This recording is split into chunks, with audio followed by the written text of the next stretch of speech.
हाल ही में ऑकस जो अलायंस है या जिसको हम ग्रुप कह सकते हैं बहुत ज़्यादा न्यूज़ में रहा है। AUKUS। ए से हो गया ऑस्ट्रेलिया, यूके से हो गया ब्रिटेन और यूएस से हो गया अमेरिका। तीनों देश मिलकर के एक ग्रुप बना रहे हैं और ये जो ग्रुप है इंडो पैसिफिक रीजन में, ठीक है, शांति बहाल करने के लिए, इसके साथ साथ में अन्य कुछ और जो मुद्दे हैं उस पर काम करेगा। इसके अलावा इंडो पैसिफिक रीजन की जो सिक्योरिटी वाली जो व्यवस्था है और तीनों देशों की जो सिक्योरिटी टाई है उसको मजबूत करने का ये काम करेगा। इसी को लेकर के एक न्यूज़ आई थी, तो इसमें हम सबसे पहले जानेंगे कि इंडो पैसिफिक रीजन किसको कहा जाता है। तो देखो, इंडो मतलब इंडियन ओशियन की हम बात कर रहे हैं और इंडो पैसिफिक, पैसिफिक मतलब हम बात कर रहे हैं प्रशांत महासागर की। तो दोनों का जो सम्मिलित रूप है, ये वाला जो एरिया है, ये पूरा कहलाता है अपना इंडो पैसिफिक एरिया या फिर रीजन जिसको हम कहते हैं। इसमें कई सारे महत्वपूर्ण देश आते हैं। देश के साथ साथ आइसलैंड है, आइसलैंड के साथ साथ कुछ खाड़ी भी देखने को मिलेंगी, जलडमरूमध्य भी देखने को मिलेंगी। तो ये रीजन बहुत इम्पोर्टेंट हो जाता है संसाधनों की दृष्टि से, वाहनों की आवाजाही की दृष्टि से, इसीलिए ये बहुत ज़्यादा चर्चा में रहता है। अब ये जो आप मैप देख रहे हैं इसमें चीज़ें एकदम क्लियर हो जाती। डार्क कलर जो आप देख रहे हो ना, ये सारे देश जो है इंडो पैसिफिक रीजन के अंतर्गत आते हैं, ठीक है। इसमें यहाँ पर दिखाया गया है अमेरिका, ये भी शामिल है, ऑस्ट्रेलिया, इंडिया, चाइना हो गया। इसके अंतर्गत साउथ चाइना सी भी आता है, बे ऑफ बंगाल भी शामिल है, इंडियन ओशियन भी शामिल है, ठीक है। और इस तरफ का ये वाला एरिया भी, इधर से जो आने वाली कंट्रीज़ हैं वो भी आती हैं। और पार्टिकुलरली यदि हम उन देशों की संख्या के बारे में जानें तो यहाँ पर टोटल 38 कंट्रीज शामिल है इस क्षेत्र में, ठीक है। जो पूरे वर्ल्ड का जितना एरिया है उसका आधा हिस्सा तो यही घेरे हुए हैं, लगभग 40%। विश्व की टोटल आबादी की आधी आधी से भी ज़्यादा आबादी इन देशों में रह रही है, 65% आबादी। विश्व की टोटल जीडीपी का आधे से भी ज़्यादा हिस्सा ये लोगों के पास है, ठीक है, 62% हिस्सा। और विश्व के जो जितना भी व्यापार होता है वो इन कंट्री के हिसाब से देखें तो 46 हिस्सा ये लोग कवर करते हैं, ठीक है। तो इसी तौर पर इस क्षेत्र को बहुत ही महत्वपूर्ण माना जाता है और इस एरिया में चीन का दबदबा बढ़ते जा रहा है। इसी को काउंटर करने के लिए 3 देशों का एक ग्रुप बनाया गया है जिसका नाम रखा गया है AUKUS.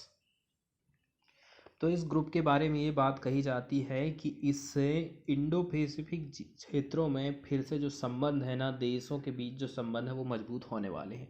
Under the new security partnership, US और जो यूके हैं ये ऑस्ट्रेलिया को न्यूक्लियर सबमरीन देने वाले, मतलब न्यूक्लियर ऊर्जा से चलने वाली परमाणु पनडुब्बी इनको मिलने वाली है, ऑस्ट्रेलिया को ये लोग देंगे।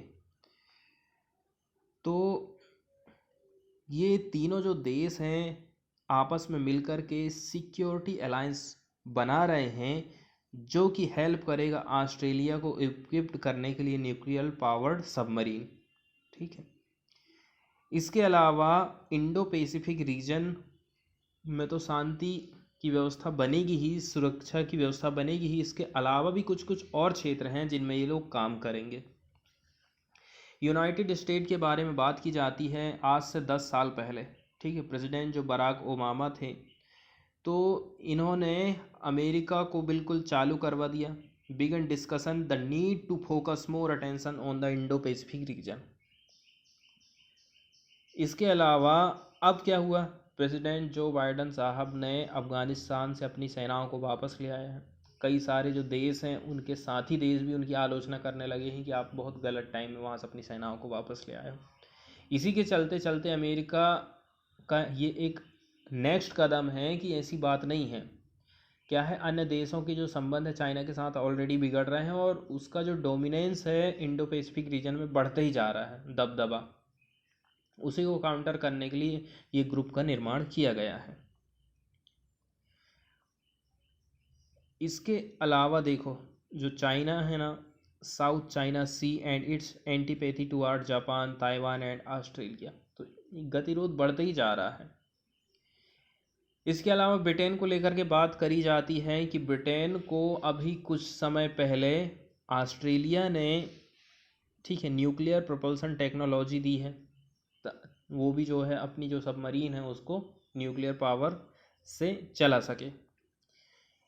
इसके अलावा मिस्टर बाइडेन जो है इंश्योर करना चाहते हैं peace and stability Indo Pacific region में लंबे समय के लिए, एक थोड़ी बहुत टाइम के लिए नहीं, लंबे टाइम के लिए। क्योंकि ब्रिटेन भी क्या हो गया है, ब्रेग्जिट से बाहर आ गया है। अब ब्रेग्जिट से बाहर आ गया है तो वो अपनी जगह फिर से प्राप्त कैसे करेगा? कोई ना कोई अलायंस की तो उसको फिर से ज़रूरत है, इसलिए वो इसका एक पार्ट बन गया है। अब थोड़ी सी लेकिन यहाँ पर दिक्कत ऑस्ट्रेलिया के साथ हो जाती है। क्यों? क्योंकि अभी कुछ समय पहले ऑस्ट्रेलिया ने फ्रांस के साथ में एक डील करा था कि आप हमें जो है 8 सबमरीन बना के देना, जो कि बेस्ड थी किसमें, डीजल और इलेक्ट्रिक।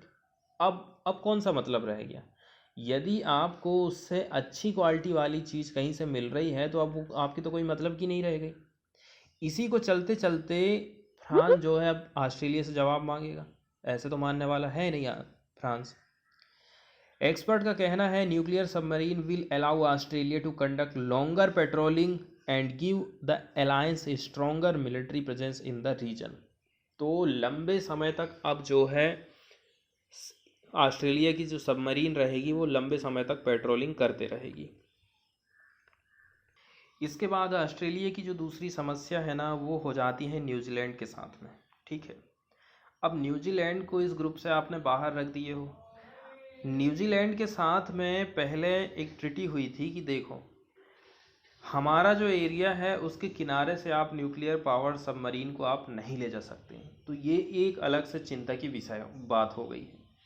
दूसरी बात यह है इस ग्रुप से न्यूजीलैंड को आउट ऑफ डील रखा गया है to share a range of information, जैसे कि artificial intelligence, cyber and under water defence capabilities, ये सारी चीज़ों से उसको दूर ही रखा गया है।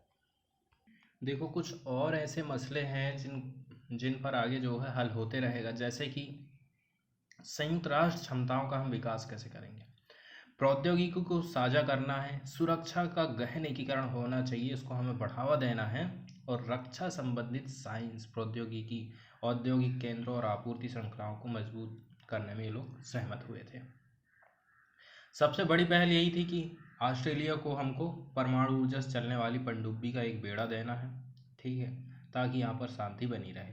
और यदि हम टाइम पीरियड की बात करें ना तो देखो आने वाले जो 18 महीना में हैं, इन महीनों में तीनों देश इसे हासिल करने के वास्ते सर्वश्रेष्ठ मार्ग तय करने के लिए मिलकर काम करने वाले हैं।